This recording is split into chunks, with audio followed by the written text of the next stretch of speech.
What is break-even age for Social Security? What is break-even age for Social Security? Yeah, this came up in a client uh, meeting. And so, once you're 62, you can start to take Social Security. Hmm. By the time you're 70, you definitely should have You have taken to Social take it. Security. Well, you don't have to, unfortunately. Actually, Oh, I that's met a true. 71-year-old who hadn't taken his yet, and that was a mistake because you don't get any growth past age Yeah, you're giving 70. up free money. Yeah, it was a mistake. But so generally speaking, it's 62 to 70. And so the question always becomes, okay, if I take it at 62, I'm getting money. And if I wait till age 70 or whatever, 65 or whatever it is, I I've given up the ability to get that money, Hmm. right? And yeah, I know I'm going to get more, but I'm not getting anything for this period of time. And so how long do I have to live till that extra that I'm getting in the future will be worth more? And so we've got a little chart here for you.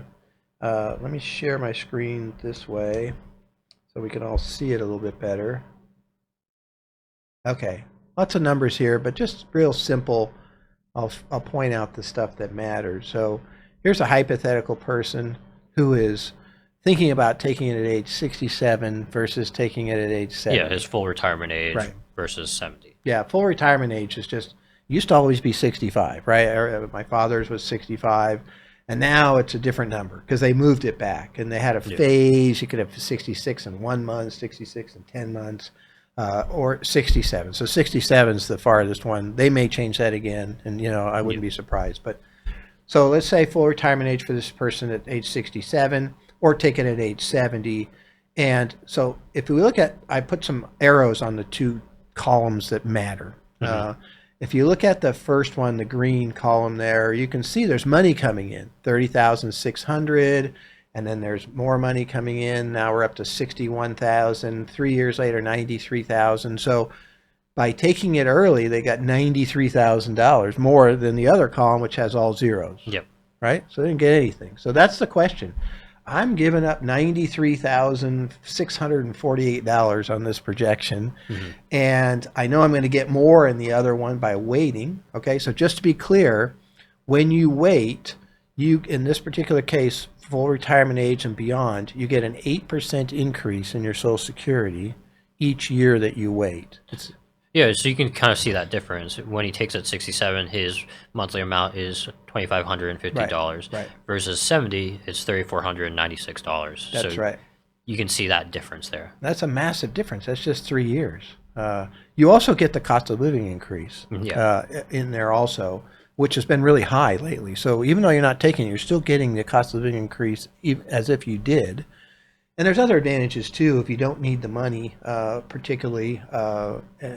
Who doesn't need money? But But if you can survive without it, right, so, yeah. Then you also don't have to pay taxes on it, until you get it, and there's other advantages. But yeah, you go from 25.50 to 34.96. How fast do you make that up? Well, if you look at that where the arrows are, we have these, bolded numbers there. And all the way up till age 79, you end up with more money in total, yep. right, that you got from Social Security. So up until age 79, you got $449,208 on a projection basis Hmm. from Social Security.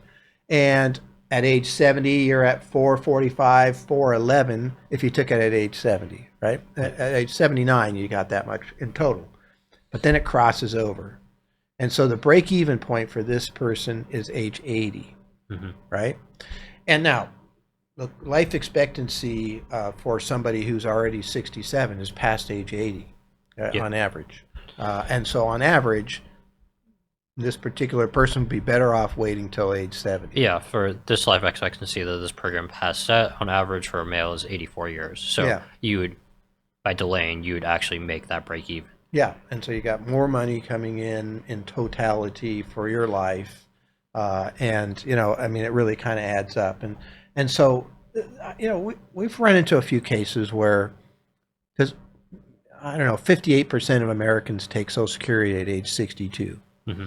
and I think that there's three reasons that I've run across that come up all the time. Number one is people need it, Hmm. right?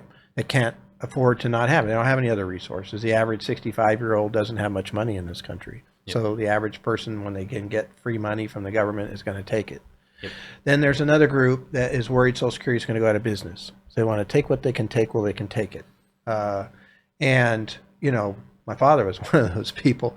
And, you know, he's now 85. So he was been better off waiting. Yeah. The other group that takes it is because they don't think they're going to live that long. Yeah. So if you're 62 and your break even is, say, age 80, they worry that they're not going to get to age 80.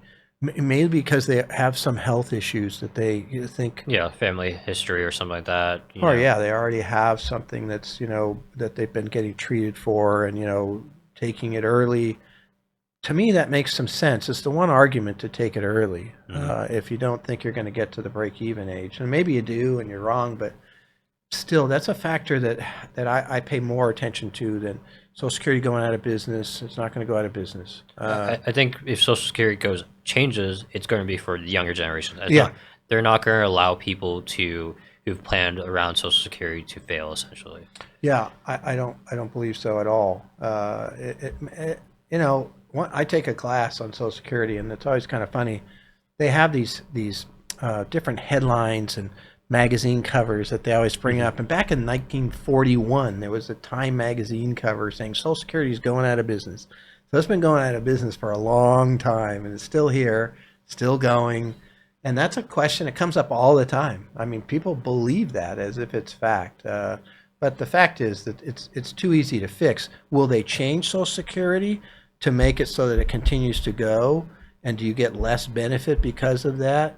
Especially if you're in the younger generation? Most yes. likely. That's already happened. My father is at full retirement age was 65. If I take at 65, it's actually early because my full retirement age is 67. That's an adjustment that they made to keep things going, and that'll continue. And it might be 70 for my retirement age. They may change it up. It could be. I think 69 is probably in there someplace at some point. There is a limit to it, so you won't have to debate too much. But it is, you know, that argument I don't think is there. I think that really, you know, if you have a health issue, but we run a lot of these, and we've got a lot of clients that are waiting for their Social Security. We've found, you know, the other places to get money. And here's something that's super important. This is comes from Savvy Social Security. This is a very generic look at it, Yeah. and that's how we wanted to do it. Because what it's not saying is where are you going to get the money during that 3-year period. So you still need money to live off of. You could get it from Social Security. You decide to delay. Where are you getting the money from? And how much tax does it take to get that money, if it's in an IRA or something? And what rate of return are you getting on that money that you will no longer be getting? Mm-hmm. And so when you do this analysis inside of a financial plan, it can look at all of that. Yeah, you can get much more detailed. Oh, yeah. Then you'll get a much better idea of what really works or not. And you combine that with Monte Carlo simulation and all these things. And because basically, again, those are the parameters. I'm not going to take it. And so where am I going to get the money? How much is it going to cost me in tax? And what rate of return am I giving up? And do those things add up to more than I might gain by waiting, right? And so if you run a plan, the plan might say, oh, you should take this earlier because you'll maximize out because of the structure of your other assets and the overall outflows that you already have in your retirement. Yeah, it's pretty hard to beat delaying Social Security because you're getting 8% guaranteed. Yeah, that's right. Yeah, guaranteed from me. That's hard to get. So, yeah. Anyway, it's a great question. Glad that this came up. I think it's something that is, you know, it's worth considering. It's very difficult to get high quality information, in my opinion, on Social Security and how to maximize it and what have you. Prior to the pandemic, I used to do, you know, Social Security Maximizer seminars. They were very popular. We always had a full boat every single time, and so it's something to keep looking at. It's very complex, and there's a lot of ways that you can, you know, really make more money from Social Security just by understanding.